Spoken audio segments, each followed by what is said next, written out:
Peace, everybody. Today, I want us to look at a thought about God being judge. Is that something that gives you hope? Is that something that gives you comfort when you think about facing the great judge of the universe, the one who we all are accountable to because he's the one that gives us breath? King Solomon, in his book Ecclesiastes, he starts out by saying everything is empty. There's nothing worth living for. And then he goes on this journey of exploring everything that our minds can desire. Money, he was wealthy. Fame, he sat with the kings and queens of the world. Riches, he had all of that, same as wealth. Status, possessions, he had more women than a man could imagine. He ate the best foods from all over the planet.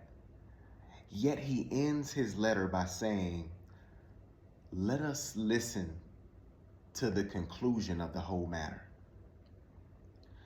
Reverence God, live in harmony with his commandments or his design for life. This is the whole purpose of humanity. This is what completes us. This is what brings us deepest satisfaction. And then he goes on to say that there will come a day when God will bring every work, everything that we've done into judgment, whether it was good or whether it is evil. When I first read that, I can't say that I looked at God as a judge, as being something for me to look forward to. In fact, I was afraid.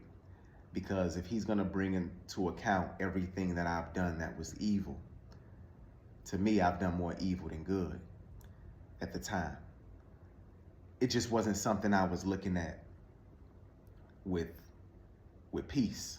Not to mention, from what I understood at the time, God is always on a mission to destroy those who reject him.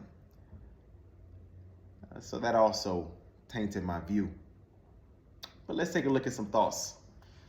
And it's my hope that you'll walk away with a clearer understanding of who our Heavenly Father is, and that we can look at him as our judge with peace of mind. So first, let's take a look at the Hebrew thoughts and views of a judge.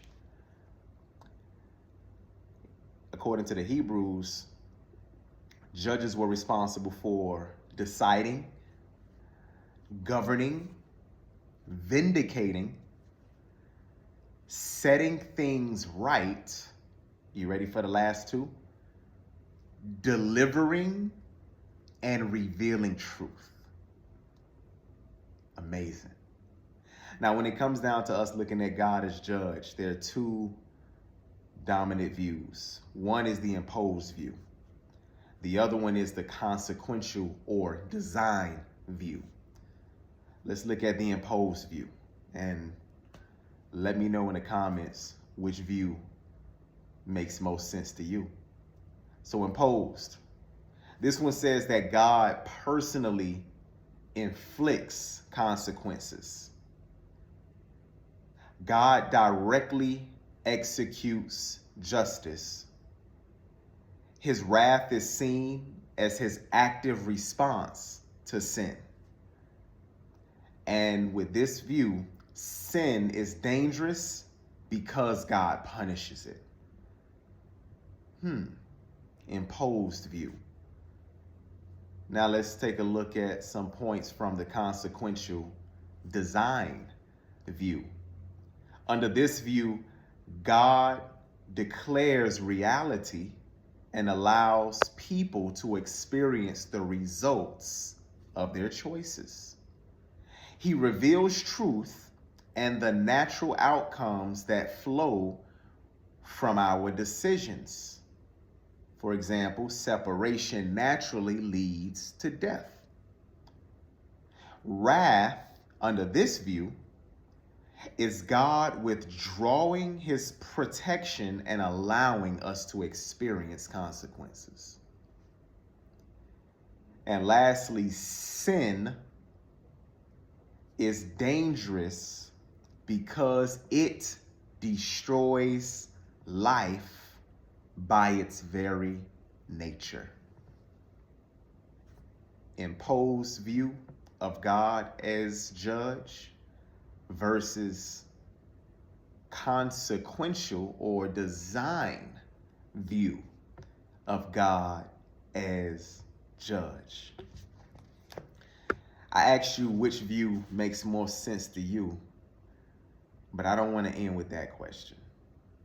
Jesus said, according to John 17, when we see him, we see the Father. With that in mind, I want to close with this question. Imposed view of God as judge, or consequential and design view of God as judge, which view most align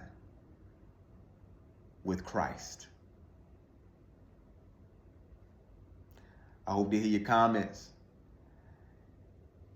down low in the comments section.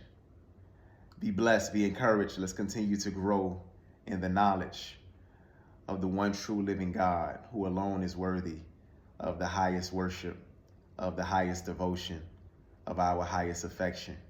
But in order to love him, we must know him. Peace.